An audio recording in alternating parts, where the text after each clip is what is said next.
Alright, this is a weekly reading for Leo. We have two songs for you this week. We have the Trashmen, Bird is the Word, if you haven't seen Family Guy with Bird is the Word, or Surfing Bird. Fun, exciting, fucking crazy. Right, so yeah, check that song out. Also, The Doors with Hyacinth. It's a pretty cool song. So check those out for the week, Leo. And let's get into your reading. I also have a channeled message at the end, so we'll do that too, okay? So let's see. Your first card, your week as a whole is going to be the Four of Wands. Try to keep that in frame. Like, try to get that a little bit.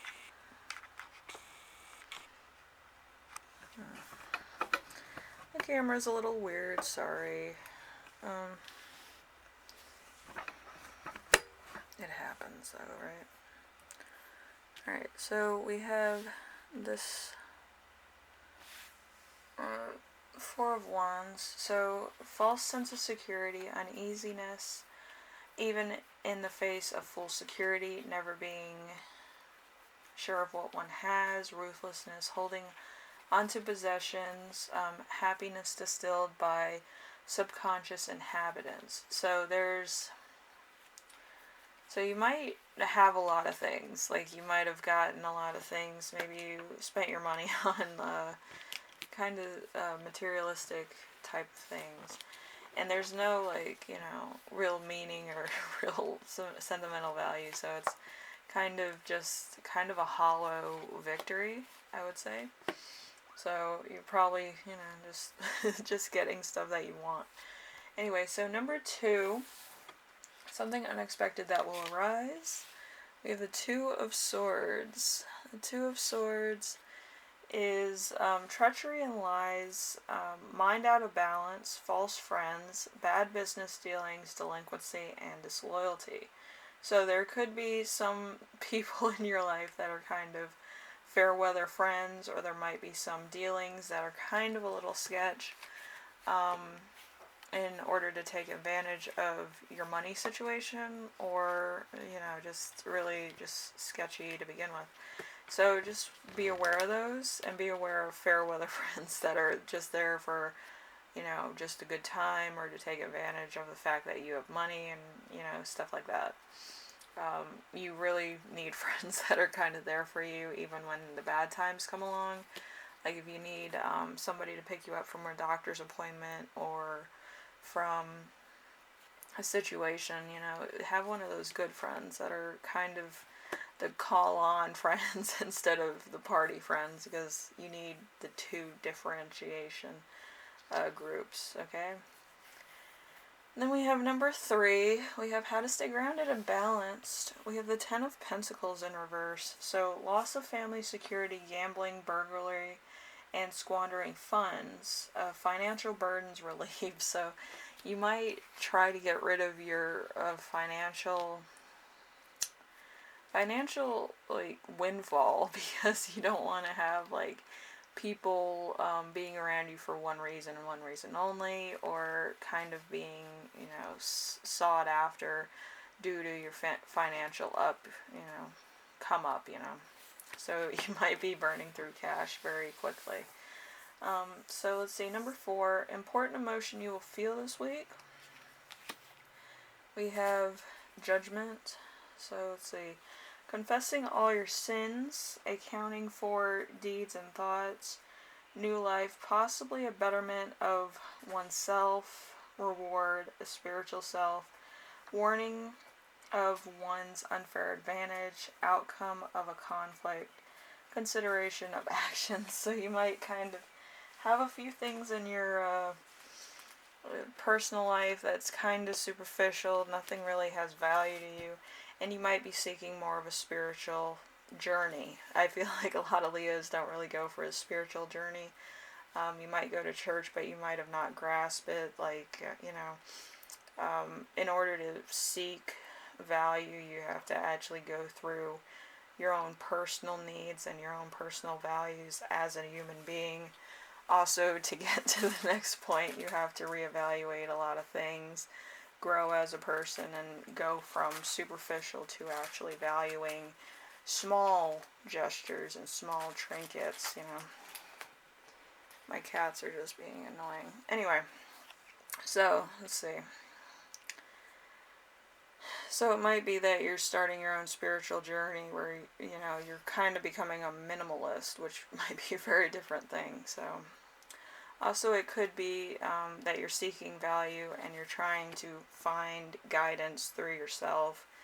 Maybe going on a spiritual journey will allow you to kind of see like what's coming and what people's motives are, and maybe you don't have that foresight, so you might be seeking spiritual journey for that also. So we have number 5, which is something that will inspire you.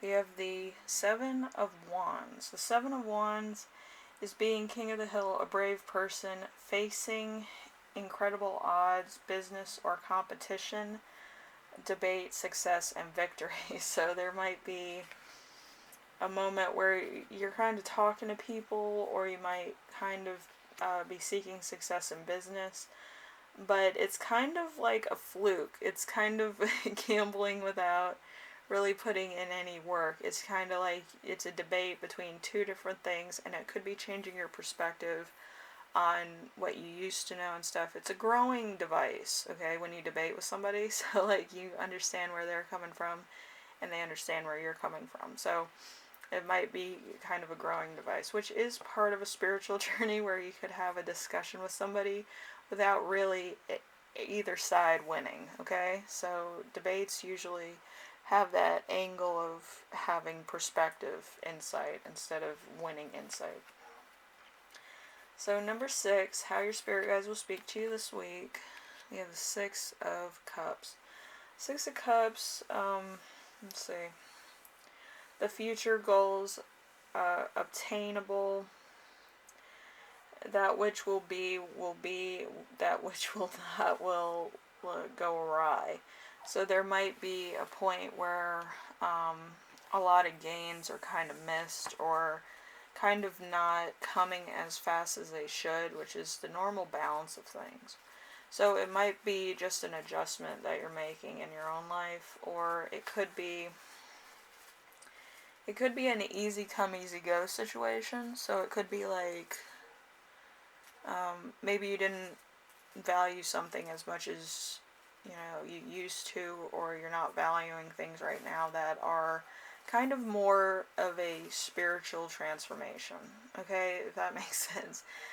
With Leos, they're more into materialistic, tangible items rather than, say, spiritual assets. Spiritual assets are kind of like being grateful for somebody holding the door open for you, or, just taking notice that you did lose weight, or taking notice that you are kind of, seeking help for maybe some,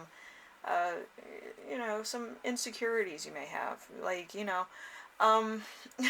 but yeah, you're kind of having foresight in noticing small details that you might have overlooked, it's that type of thing, and it kind of is like a spiritual pull, like you should mention this to so-and-so so that they feel encouraged, or have affirmation that they're doing the right thing, that kind of thing. More feely people, I don't know if like Leos notice like, oh, if there's like a stain on your sleeve or something, but I feel like they might kind of notice if you have like a new hairstyle or something. It's more of a appearance thing more than a spiritual notice thing, like people's energies change or auras change. Maybe they got married and they're happier, or they got divorced and they're happier, either way. But yeah, it's just noticing a change in somebody's presence, and that's usually what spiritual awareness is. It's a spiritual change in somebody's overall personality and perspective, okay? So you might be actually going on your own spiritual journey. Maybe you come off a little bit rough around the edges, or maybe you come off a little bit one-sided sometimes, and maybe some people are kind of staying away from you because of that, and you kind of want to be a well-rounded person, you know. So you want to attract the spiritual people, the mental people, and more the emotional people, so then they can tell you what's going on, and you can kind of see it for yourself also. So then you kind of know, like, hints and signals that other people pick up on. Okay? So, number 7, we have how to best support yourself this week. You have the 7 of Cups. The 7 of Cups is dreams, desires, and goals within sight. A dream fulfilled, but unrecognized. So, like I said, it might be very materialistic sightings that you have. Like, you feel like if you get this, you're going to feel more fulfilled. If you have this, you're going to be more fulfilled. And it's kind of like empty victories. You want to have some spiritual tie to what you're doing and how you feel about a situation. So once you do get a materialistic reward, you already feel it spiritually. Okay? Because spiritual gains are your own reward and all this. And actually thriving to succeed past what's happened to you. If you've been through trauma, PTSD, or you have like other things, like you're striving to overcome those things in your own due time. So when you do make a materialistic reward in the physical, it feels more sustainable than just having an empty victory and then receiving something, you know. So a spiritual journey, a more emotional journey, more mentally, aware journey, I would say. So you might be opening yourself up to something like that. And I did channel it too. I said finding your own spiritual path. So you might want to kind of revisit and resolve a lot of things. Start doing affirmations, meditation, stuff like that, just to make sure that you're on the right track. You can see your own blocks and try to overcome those, and actually resolve a lot of issues you might have with other people or people that you might have stayed away from. You might actually be attracting at the current moment and not be able to receive what they're trying to tell you because maybe it's too untangible for you. You understand? So it might be a little bit of a different perspective for you at this moment. Okay? Anyway, Leo, I hope this helped you out in some way, shape, or form. I feel like you're opening your horizons into the more spiritual realm of things so that you yourself can be a vessel instead of being a materialistic person. Usually materialistic people are kind of, they want a lot of things. They could become hoarders over time. But spiritual people are more minimalistic. I am between both worlds. I have a little bit of materialistic things, but they're from friends, and, there's sentimental value. And I do remember where I got all my stuff from, so it's in that type of realm. So everything I get has its own value to it, okay? So that's probably what you're kind of striving for, a more mental and emotional connection to your stuff, okay? Anyway, Leo, thank you for, watching today. I know it's kind of out of my realm. I can't explain things too well when it comes to spiritual because it's a feeling to me. It's not something I can explain too easy, so I hope it's not too over your head and it doesn't discourage you from trying to meditate and actually take like yoga. It's more spiritual realms of things, and actually feel more energized and like you're fixing mental wounds or spiritual wounds that kind of isolated you from other people. So, I hope that journey starts soon because I feel like, you can write in your journal about how you feel in certain cases and what made you feel good about that day and, stuff like that. And once you get into, like, how spiritual it felt or how connected you felt to people, it begins to take shape, okay? It's going to take a while, though, but, yeah, I feel like if you meditate, write in a spiritual journal about your spiritual experiences, you'll really, get it going, okay? Anyway, thank you for watching, and I will see you in the next reading, alright? Later.